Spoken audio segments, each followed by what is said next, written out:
Hi friends, இன்றைக்கி நம்ம சேனலில் பார்க்க போகிறது கொத்தமல்லி துவையல். வாங்க எப்படி பண்ணலான்னு பார்க்கலாம். இப்போ இதுக்கு தேவையான பொருள் என்னென்ன அப்படிங்கிறத நம்ம இப்போ பார்த்துடலாம். பூண்டு ஒரு 8, பச்சை மிளகா ஒரு 4, 2 உடச்சி நான் எடுத்து வச்சுருக்கேன். உளுந்தம்பருப்பு ஒரு கை அளவுக்கு, புளி இந்த அளவு எடுத்து வச்சுக்கோங்க. அப்புறம் ஃப்ரெஷ்ஷான கொத்தமல்லி. நம்ம ஒரு கடாயை எடுத்துக்கலாம். அதில் 2 கரண்டி எண்ணெய் சேர்த்துக்கலாம். எண்ணெய் சூடானதுமே உளுந்தம்பருப்பை போட்டுடலாம். உளுந்தம்பருப்பு இந்த அளவுக்கு நல்லா செவக்கிற அளவுக்கு வறுத்துக்கலாம். அப்புறம் நம்ம எடுத்து வச்சுருக்கிற பச்சை மிளகா, பூண்டை இதோடு சேர்த்து நல்லா எண்ணெயில் வறுத்துக்கலாம்.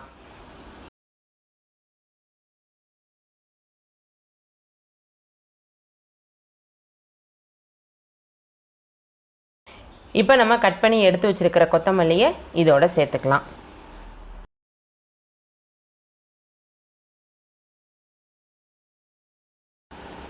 இது நல்லா எண்ணெயில் சுருள வதங்குற வரைக்கும் நல்லா வதக்கி விட்டுக்கலாம். கொத்தமல்லி போட்டதுமே புளியை போட்டுடலாம். அது வீடியோவில் மிஸ் ஆகிடுச்சு. முதலே போட்டோம் அப்படின்னா தான் அதுவும் நல்லா இலக்கம் கொடுத்து அரைப்படும் போது நல்லா அரைப்பட்டுரும்.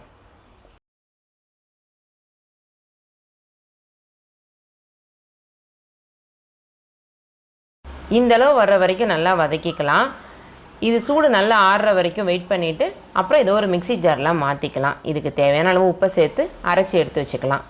இப்போ நம்ம வதக்கணும்ல, அந்த கடையே எடுத்துக்கலாம். அதில் தேவையான அளவு எண்ணெய் ஊற்றிட்டு கடுகு, உளுந்தம்பருப்பு, கருவேப்பிலை போட்டு தாளித்து நம்ம அரைச்சி எடுத்து வச்சுக்கிறோம்ல அந்த கொத்தமல்லி துவையலை இதோட சேர்த்து நல்லா சுருளை வதக்கி எண்ணெய் பிரிய வதக்கிட்டோம் அப்படின்னா நம்ம கொத்தமல்லி துவையல் ரெடி.